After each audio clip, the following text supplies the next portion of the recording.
de la règne de Dieu et nous disons que là où Dieu veut régner, Satan aussi veut régner. Satan aussi veut régner. Nous avons vu plusieurs points. Nous avons vu comment vivre au milieu des occultismes. Nous avons dit que les occultismes, ils s'imposent leur volonté dans la vie des hommes. De ce niveau, les occultismes veulent faire leur volonté sur les gens. Nous avons vu plusieurs points. Aujourd'hui, nous allons commencer la malédiction dans la ville.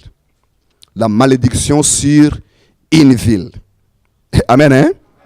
La malédiction sur une ville. Il y a les gens qui ne croient pas à la malédiction.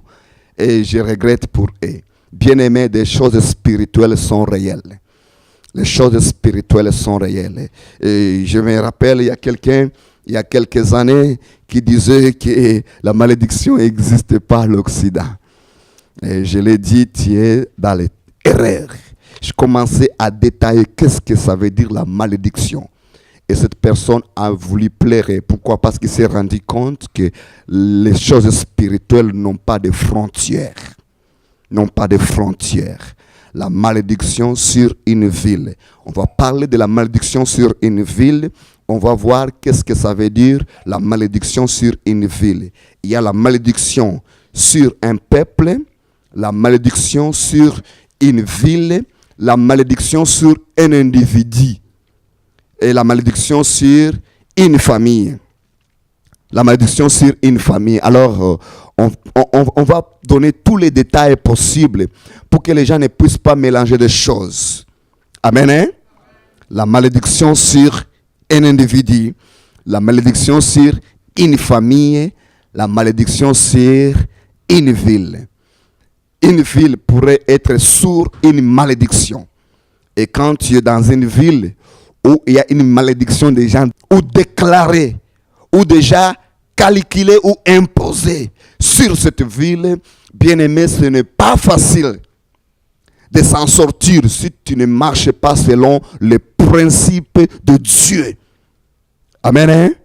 Si tu ne marches pas selon les principes de Dieu, cette malédiction va te rattraper. Alors, nous allons voir 3 sources de la malédiction. Ou 3 choses qui causent la malédiction. Pourquoi il y a un malheur? Pourquoi les malheurs sont là, dans la ville, dans la vie de quelqu'un? Pourquoi le malheur est là? Le malheur a une source. Comme le bonheur a aussi sa source. Ainsi, le malheur aussi a sa source. Et je crois bien que en étudiant la parole de Dieu, tu vas éviter toutes les sources qui produisent des malheurs. Amen, hein? Il faut éviter toutes les sources qui produisent des malheurs. Parce que quand une source produit le malheur, ce n'est pas une source vraiment avantageuse pour les enfants de Dieu. Nous allons ouvrir nos Bibles. Nous allons ouvrir nos Bibles. Nous allons voir Galates chapitre 3, verset 13. Galates chapitre 3, verset 13. La Bible nous dit, Christ nous a rachetés de la malédiction de la loi, étant venu malédiction pour nous. Car il est écrit, maudit est quiconque est pendu au bois. Christ nous a rachetés. Christ a pris notre place, nous. Bien-aimé, c'est pour cela qu'il est important de ne pas jouer avec ton salut.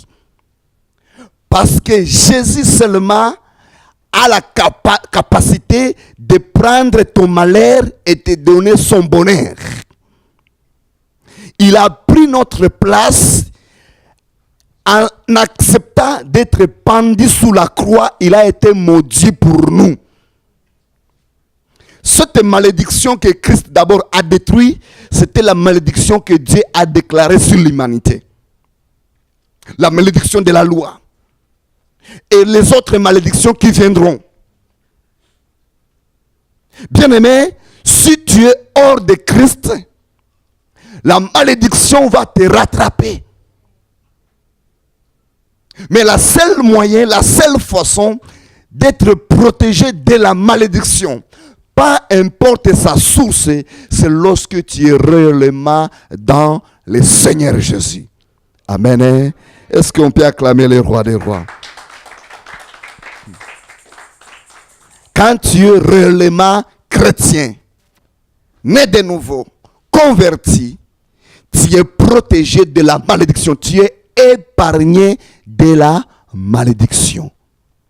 Parce que c'est seulement Christ qui a porté nos malédictions. Amen. Alors là, on va voir les sources des malédictions. La malédiction en soi, c'est un malheur qui vient sur quelqu'un, sur une famille, sur un peuple.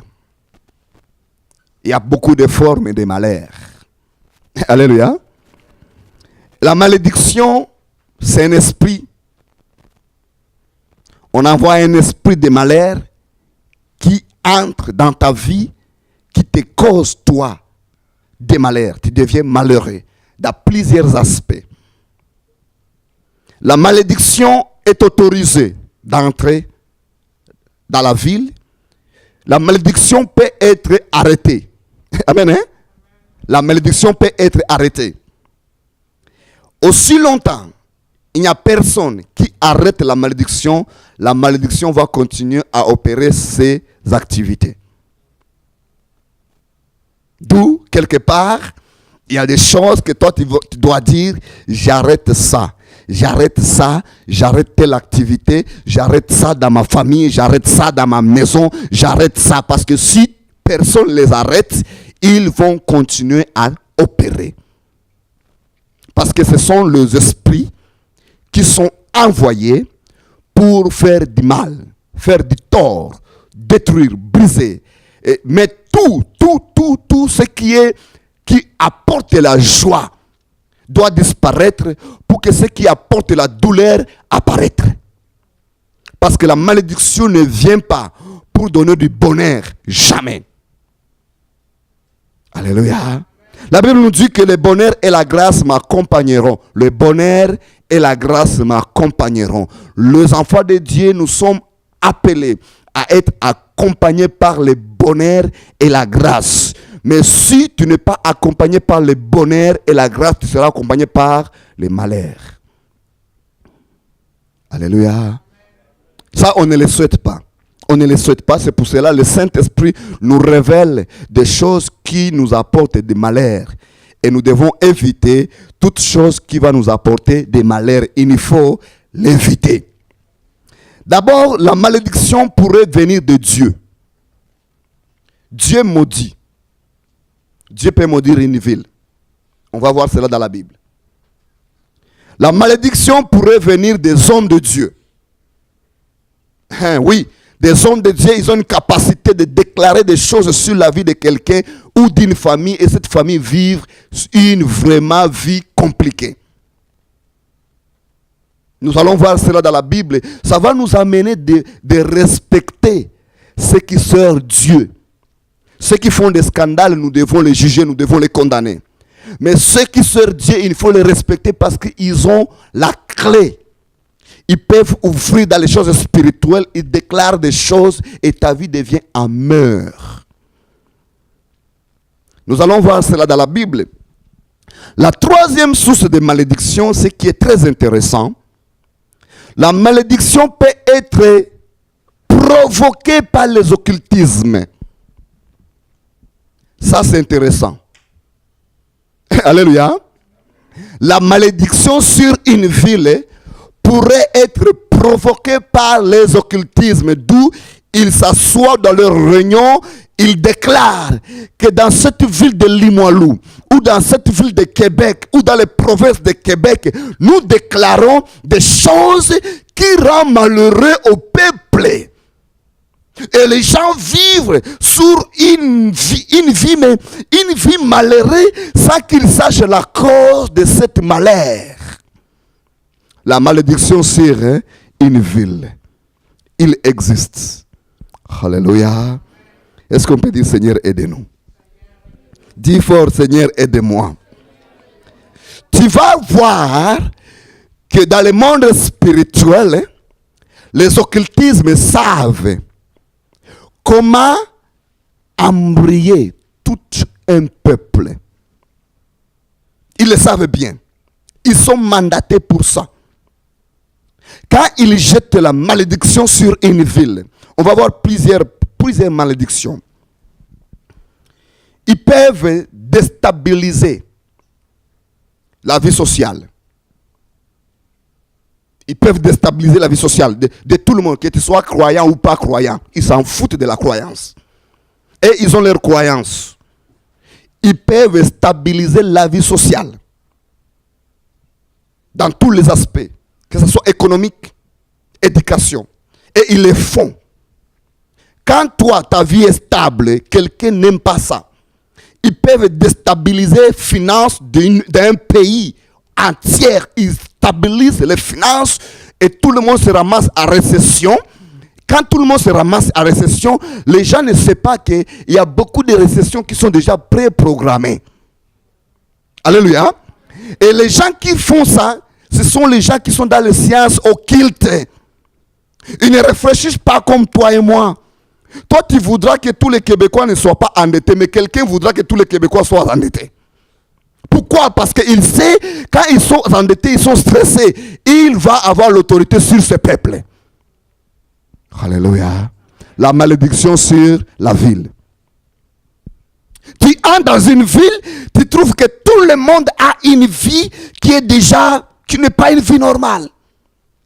Si tu regardes bien, toutes les villes du monde ou tous les pays, tu vas trouver chaque pays a ses problèmes personnels. Ses problèmes particuliers, même des villes. Montréal n'a pas les mêmes problèmes comme Québec. Québec n'a pas les mêmes problèmes comme Sherbrooke. Tu entres dans une ville, il y a des villes où on a déjà déclaré que dans cette ville-là, il n'y aura pas de couple stable spirituellement. Il y a des pays que c'est déjà bien programmé pour détruire que l'avenir de la jeunesse.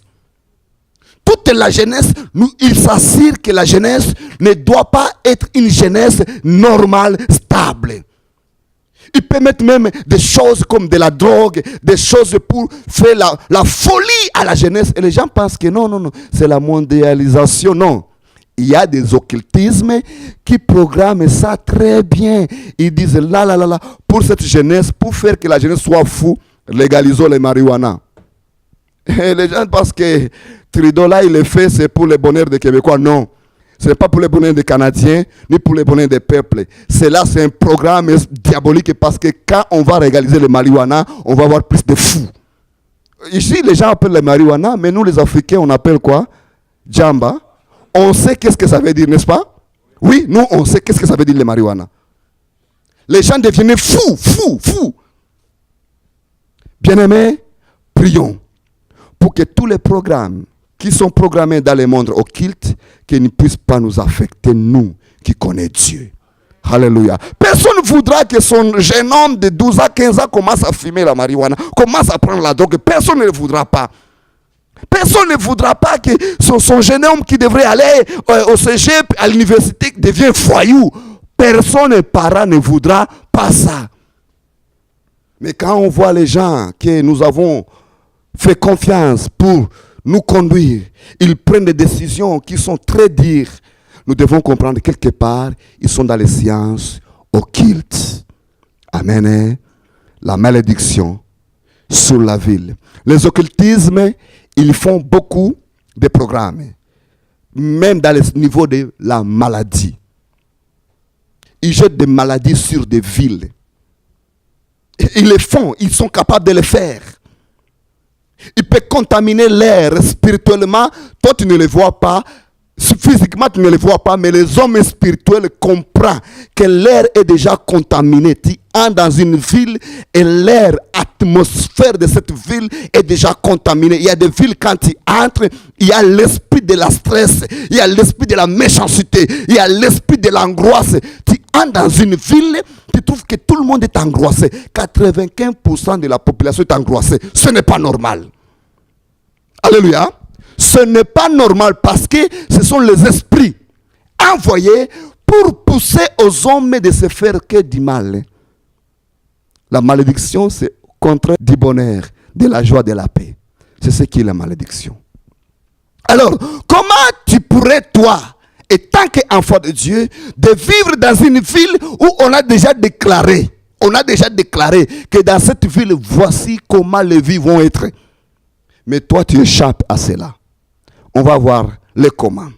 Amen. Premier verset. Tu dois savoir une chose. Dans le monde spirituel, il y a des choses qui donnent droit aux occultismes. Et il y a des choses aussi qui bloquent aux occultismes d'avancer. La première des choses qui bloque au satanisme d'avancer, c'est lorsque nous ne vivons pas dans les vies saletés spirituelles. Alléluia. La saleté spirituelle ordonne aux occultismes d'avancer dans leurs projets.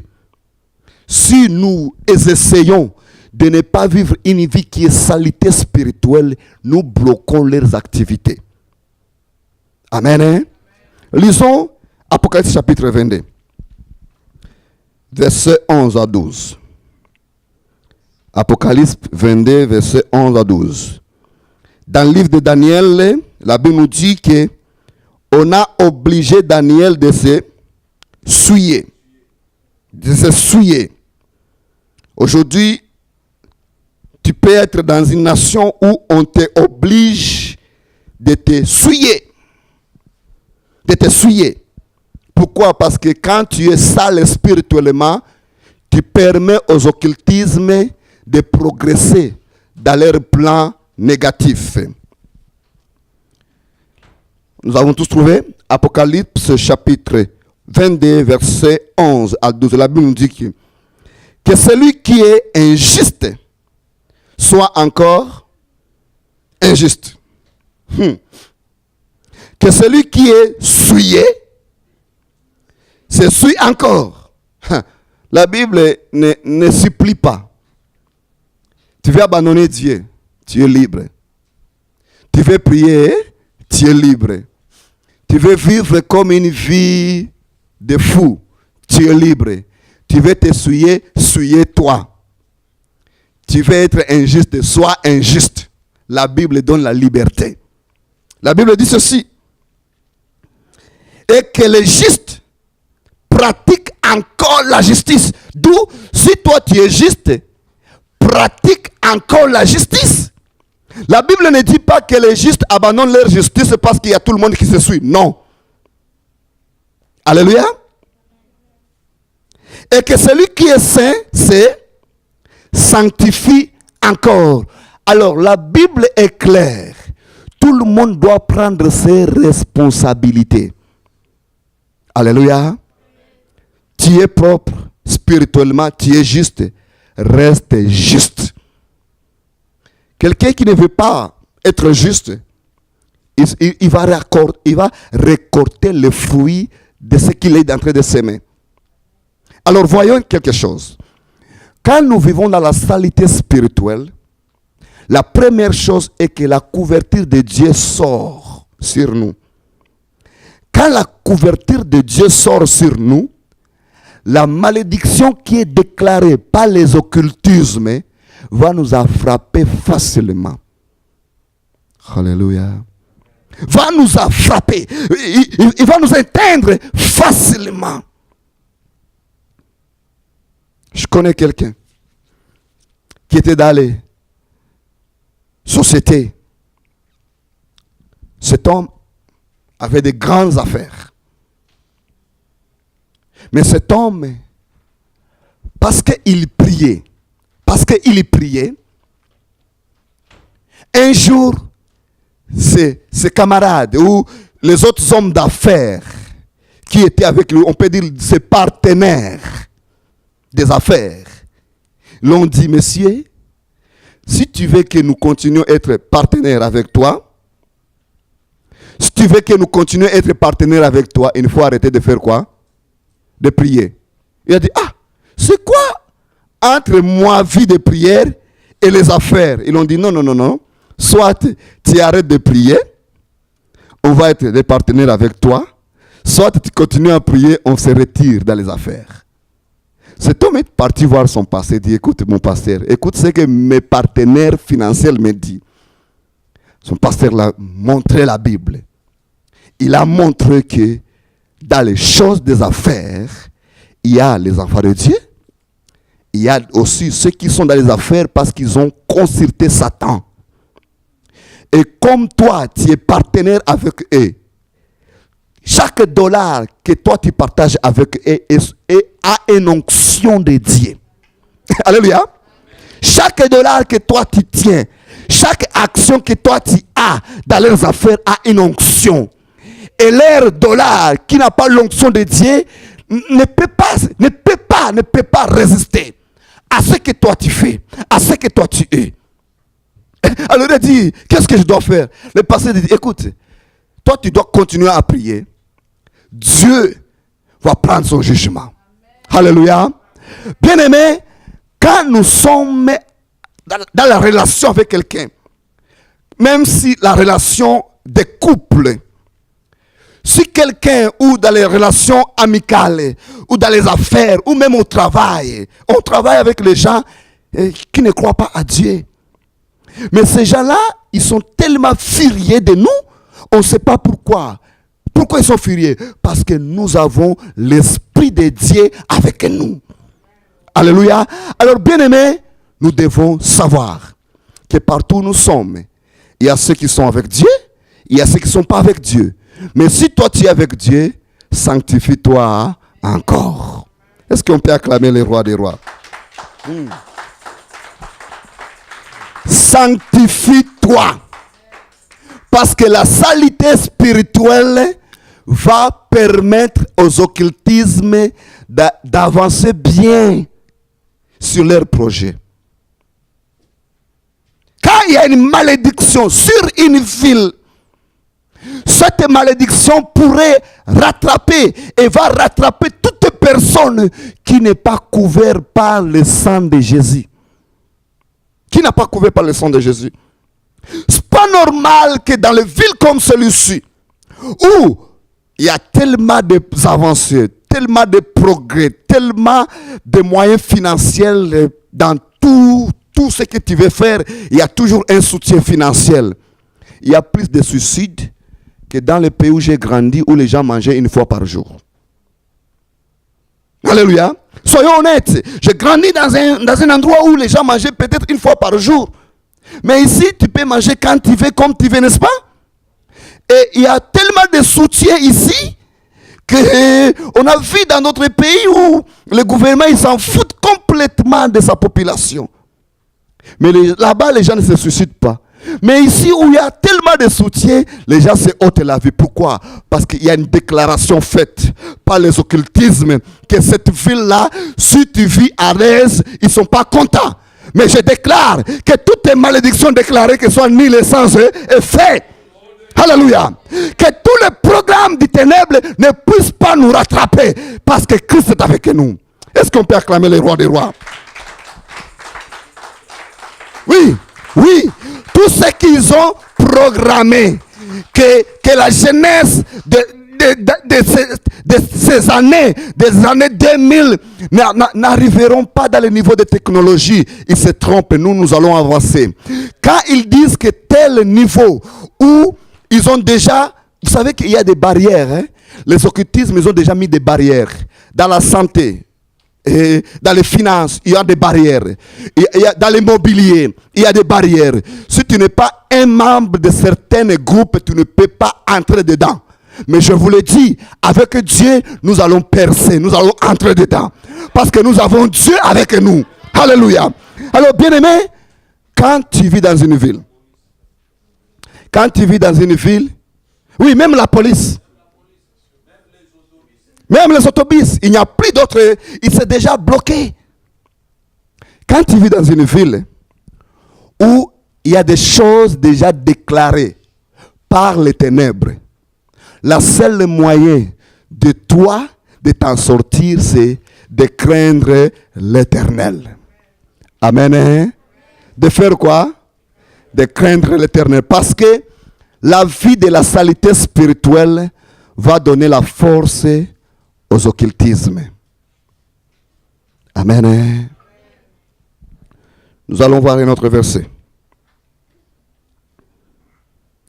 La saleté spirituelle donne la force aux occultismes.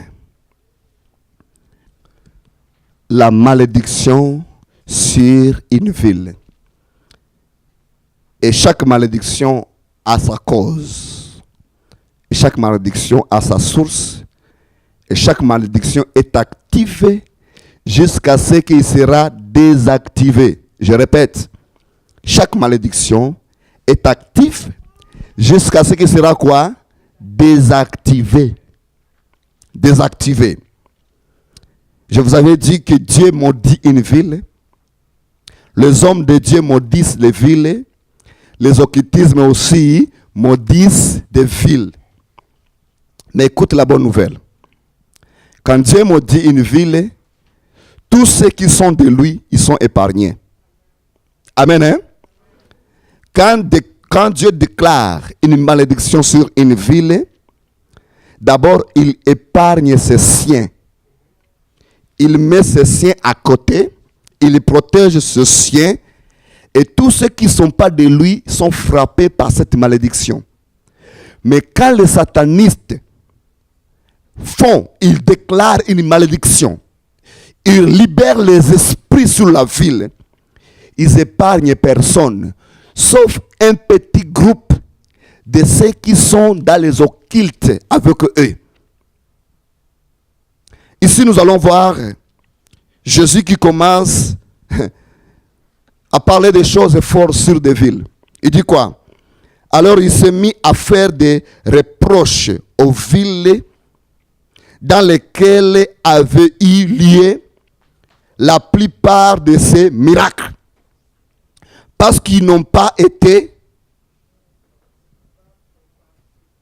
Parce qu'ils n'ont pas fait quoi? Ils ne se sont pas repentis.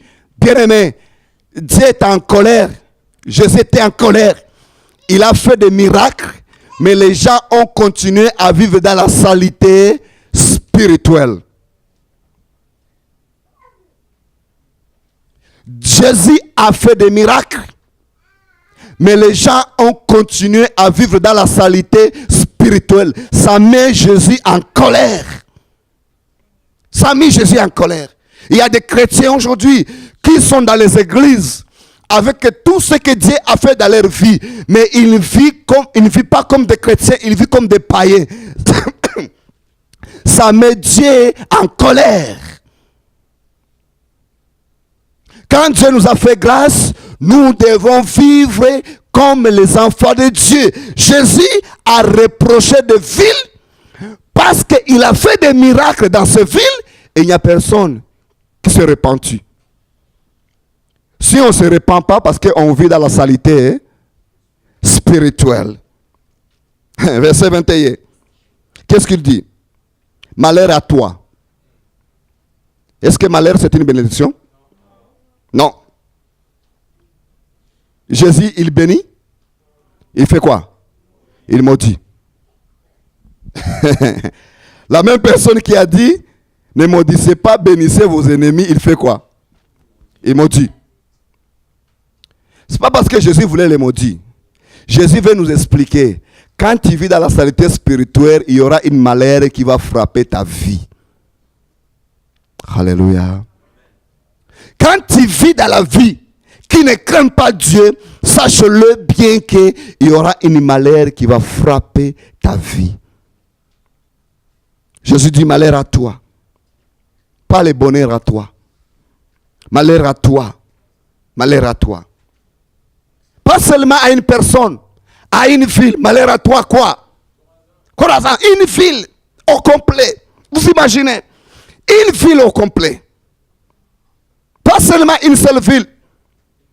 Malheur à toi, Bethsaïda, car si les miracles qui ont été faits au milieu de vous avaient été faits dans les Tyr et dans les Sodome et Sidon, bien aimé, Jésus regrette. Jésus regrette. Bien aimé, vivons à sachant que ce que nous sommes, Dieu nous a fait grâce. La même grâce que Dieu t'a fait, s'il avait fait un Chinois, ce Chinois-là allait être spécial. Est-ce qu'on peut acclamer l'Éternel? Ici, à l'Occident, ici au Québec, Dieu a fait grâce le Québec. C'est un peuple qui a été construit par la parole de Dieu. Si la même grâce que Dieu a fait aux Québécois l'avait fait même mon pays, on n'allait pas être là où nous sommes, dans la technologie, dans la science, dans l'économie. On n'allait pas être où nous sommes. Mais ça fait pitié de voir que les églises sont vides, mais les bars sont pleins. Les églises sont vides, mais quand il y a un match de hockey au centre Vidéotron, c'est plein à craquer. Les églises sont vides. Vous imaginez, même ceux qui priaient en Afrique, quand ils arrivent ici, ils abandonnent de prier. Pourquoi? Parce qu'il y a une malédiction déjà déclarée dans cette ville. Il ne faut pas adorer Dieu. Ils arrivent ici avec l'onction, ils arrêtent de prier. Hier, il y avait un mariage. J'ai refusé l'invitation de ce mariage parce que j'ai d'autres choses à faire. Combien de personnes qui étaient là? Plein à craquer. Est-ce qu'ils sont dans les églises aujourd'hui, ce matin? Non. Bien-aimé, quand Dieu te fait grâce, ne joue pas avec cette grâce. Parce que Jésus dit, malheur à toi. Tu as vu la grâce, tu as vu la puissance, tu as vu des miracles, mais tu n'as pas changé. Nous allons nous lever. Nous allons nous lever. Nous allons prier, nous allons dire, Seigneur, fais-nous grâce. Fais-nous grâce. Que nous ne soyons pas parmi ceux qui vont attraper par des programmes négatifs. Bien-aimés, les ténèbres s'organisent bien. Les ténèbres s'organisent bien pour déstabiliser les vies sociales. Je ne pense pas que chaque société, et tout le monde veut que tout le monde soit à l'aise. Non, tu te trompes. Il y a des gens qui sont bien organisés pour déstabiliser tous les foyers, tous les individus, toutes les personnes, stabiliser tout le monde. Vous mettez tellement de tension, de pression, de dépression pour que vous viviez sous des médicaments. C'est diabolique. Bien programmé. Bien programmé. Si tout le monde vit avec 10, 15 médicaments par jour, ça fait bien dans les poches de quelqu'un. Hein? Ça fait bien dans la poche de quelqu'un. Et quand vous attendez, on dit au bout, tout va bien. Ça veut dire que le prix des gaz a monté sous les stations. Si le prix des gaz baisse, ce n'est pas tout le monde qui va être content de ça. Pourquoi? Parce que personne va gaspiller son argent. Bien aimé, dans toutes les villes, il y a les gens qui se programment bien pour nuire les autres. Il y a les gens qui font des affaires. Ils sont honnêtes dans les affaires. Ils le font pour progresser. Puis il y a les autres qui sont dans les affaires avec un esprit diabolique. Met tout le monde sous ses genoux. Contrôle tout le monde. Ça, ce n'est plus les affaires. Ça, c'est le pouvoir diabolique. On va prier, on va dire, Seigneur, épargne-nous. Père Céleste. C'est toi qui dis un mot. C'est toi qui dis un mot dans ma vie. Et la chose s'accomplit. Et la chose s'accomplit. Tu appelles à l'existence.